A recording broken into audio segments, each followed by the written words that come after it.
Look at your hand, not as a thing you use, but as a landscape, a map. Etched into this landscape are riverbeds, carved not by water, but by the flow of your life's energy.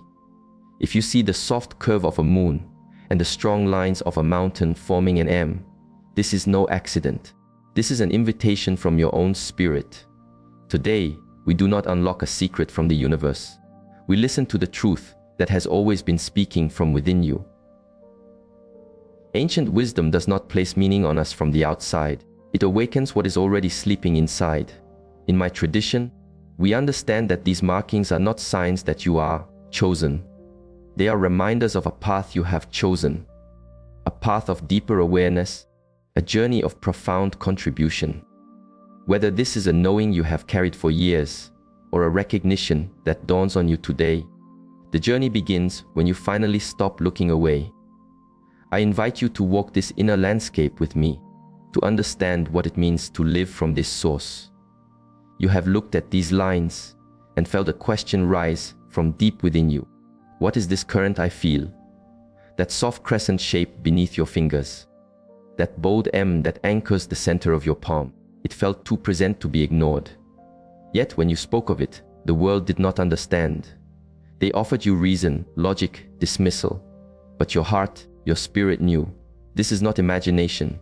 It is not madness. It is recognition. These are not random marks. The crescent moon is the symbol of the deep river. The feminine current of intuition, of knowing without seeing, of feeling truth before it has a name. It does not appear in every landscape. It marks a path for those who can feel the subtle tides of energy in a room, who sense the dreams of the world. You have always felt a current that others do not, a connection to the great silence from which all things arise. And the M, this is the sign of the mountain. It stands for the one who provides a path, the one who comes to be a point of stability, to break the cycles of the past, to lift the human spirit. The energy of the mountain is one of quiet strength, of clear sight from a higher place, even when you do not yet feel tall. This is not fantasy. It is your nature. You flow with a frequency the busy world often overlooks. This is why the common ground felt unstable. The world was not pushing you away. The river of your own life was calling you to a deeper current. Your gifts are not accidents. They are your work. You are not here to fit into the landscape. You are here to become it.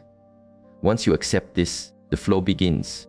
There is a quietness inside you, a guide that does not use words, a pull from your center when a path is true, and a resistance when it is not. This is not fear. This is not doubt. This is your inner compass. And if the river's curve is on your palm, that compass is your truest guide. It was installed not by chance, but by the source of life itself, to help you navigate the mists. In the ancient teachings, the moon is not just a symbol. It is a gateway to the quiet waters of the soul, the unseen world where truth resides before it takes form. You may feel a change in the air before the storm. You may know a person's heart without them speaking.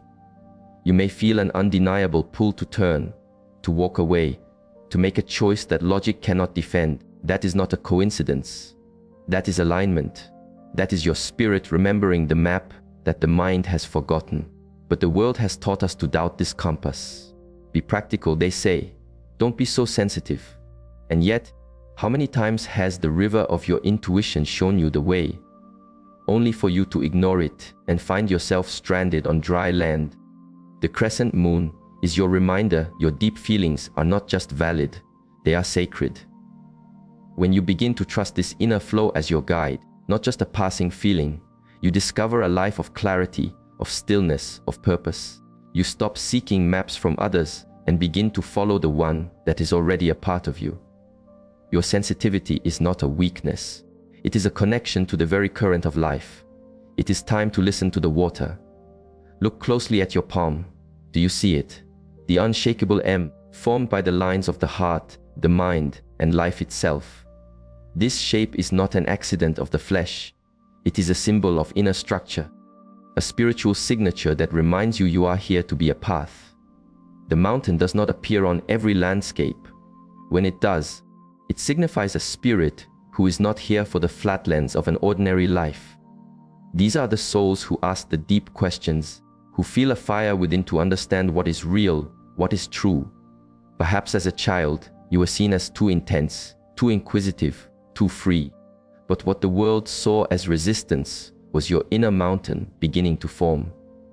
People with the mark of the mountain are here to lead, not always from a stage, but from a place of unshakable presence, of clear insight, of inner fire.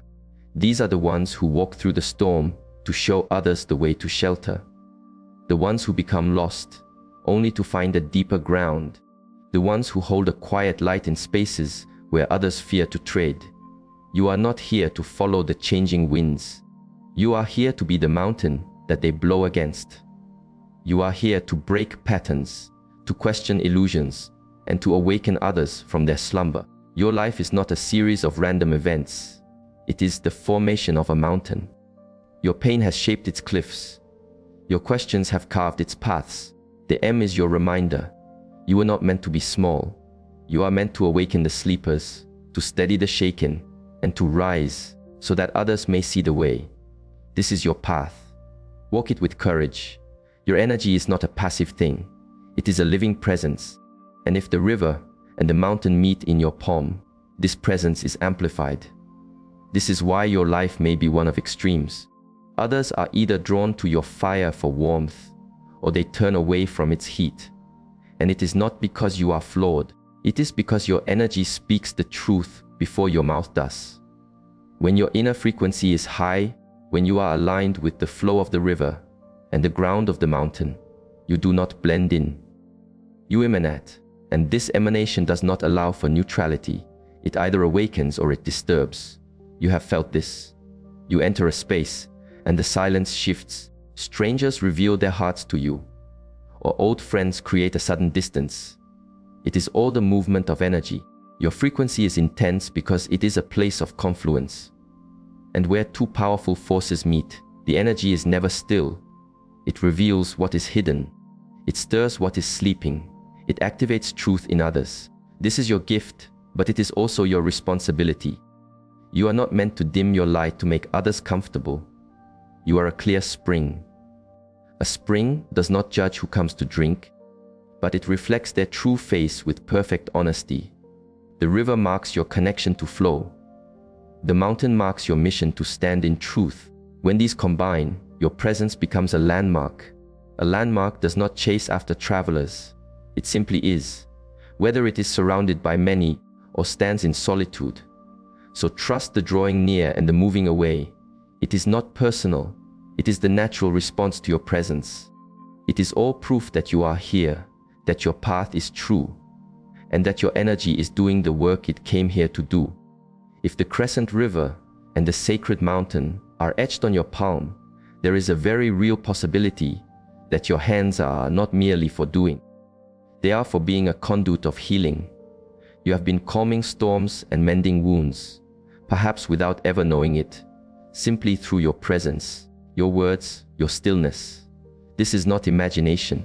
It is an inheritance, a spiritual purpose woven into the very fabric of your being. People come to you not for advice, but for stillness. They feel lighter, clearer, more themselves after being with you, even if they cannot say why. Your very nature is medicine. Your empathy is a frequency that helps restore what is broken, often without your effort. But with this deep ability to heal comes a sacred duty to guard your own source, to choose your ground, to release the belief that because you can help, you must. Many with this gift find their own wellsprings run dry, not from a lack of strength, but from a lack of boundaries. Your hands were not made to carry the burdens of the world. They were made to transmit light, to awaken what is sleeping in another's heart, not to carry them on your back. This power can flow through many channels, through touch, through words, through silence, through art. It is time to stop doubting it. It is time to cultivate it. You are a vessel for a greater flow. To deny this truth only leads to confusion and a draining of your own life force. But when you accept it, when you understand that healing is not what you do, but what you are, you align with your deepest purpose. From this place, what the world calls miracles can happen. The world does not just need your actions. It needs the quiet intention behind them. Tend to your own spring, and it will water more gardens than you ever imagined. If the Crescent River flows in your palm, a part of your spirit thirsts for silence, not from weakness, not from fear, but because your soul speaks in the quiet moments between breaths, not in the noise of the world. Silence is the sacred space where your own river returns to its source. In a world that worships noise, your need for stillness may be judged. But what the world calls withdrawal is your alignment. You are not hiding. You are returning to your center. The storm of the world's energy can feel like a great flood to one who is so deeply attuned.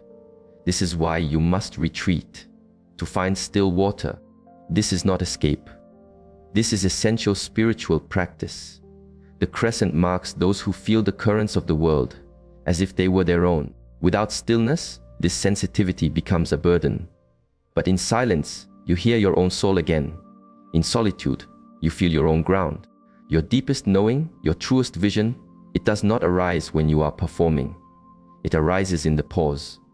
The world may see your silence as inaction. It is not. It is precision. You do not speak just to be heard. You speak when the words can change the flow. You do not move for the sake of movement. You move when it is true. When you honor this rhythm, you live from your deepest power. The next time you feel the pull to retreat, to unplug, to be still, do not fight it. It is the river calling you home. Silence is not empty. It is the space where your spirit is replenished, where your strength gathers, and where your path whispers its next turn. Let the world be loud. You were made for the stillness that changes everything. You did not arrive here by chance. You came with a deep purpose. And if the river and the mountain are etched into your palms, they are sacred reminders. Reminders of a promise your spirit made before it took its first breath. You may not remember making it, but you feel it. In the pull towards something more. In the sense that your life holds a meaning that circumstances cannot explain. These markings are not trophies. They are affirmations. They are signatures from your own soul, confirming you were sent to do more than simply survive. Your spirit chose this body, this time, this path, not as a punishment, but as a preparation. The storms you have weathered were not random. They were awakenings. The people who broke your heart were not mistakes. They were mirrors. And the reason you never quite fit, never felt truly settled, is because your soul's promise was not about comfort. It was about contribution. You are here to shift the energetic currents, to be a grounding light, to live in a way that reminds others of the mountain and river within themselves. Deep inside, you have always known this. That ache, that quiet restlessness, that feeling that you are made for more. It is the echo of the promise your soul made. Send me, it said. I will go. And now, the signs on your palm are awakening that memory. Every step you take in alignment with your truth fulfills that promise. Every moment you spend in fear postpones it. Fulfillment is not found by chasing what the world values. It is found by remembering why you came. You are not lost. You are being called back to your own sacred path. The markings on your hand do not predict a rigid fate. They are reminders of a path you are already on, a journey you are here to complete. And as you begin to walk in alignment with this path, you will notice the world begins to speak to you. Ripples of synchronicity begin to appear, like markers left on the trail to guide you home. If you carry the river and the mountain on your palm, this communication can become astonishingly clear, because these marks belong to those who are naturally tuned to hear the whispers of the universe. You will see patterns in numbers 111, 333, appearing on stone and metal. You will think of a forgotten song, and it will play. You will feel the thought of a person, and they will reach out to you. These are not coincidences. They are confirmations. They are the language of the great flow, the universe whispering, yes, you are on the path. Keep walking. The more you listen, the clearer the signs become. Not because the world is changing, but because you are. Your inner quiet is deepening. Your awareness is expanding. Your energy is becoming a clear reflection of the truth you were born to live. The more you trust this flow, the more the invisible becomes real. Dreams become guidance. Chance meetings become sacred appointments. Even your struggles begin to reveal themselves, not as obstacles, but as hidden gateways. But here is the secret practice. You must stop dismissing them. Stop calling them strange. Begin to receive them as what they are. Sacred echoes, invitations to a deeper trust in your own inner compass. When you honor the small whispers, the great truth can be revealed. You become a magnet, not for miracles, but for the life that was always meant for you.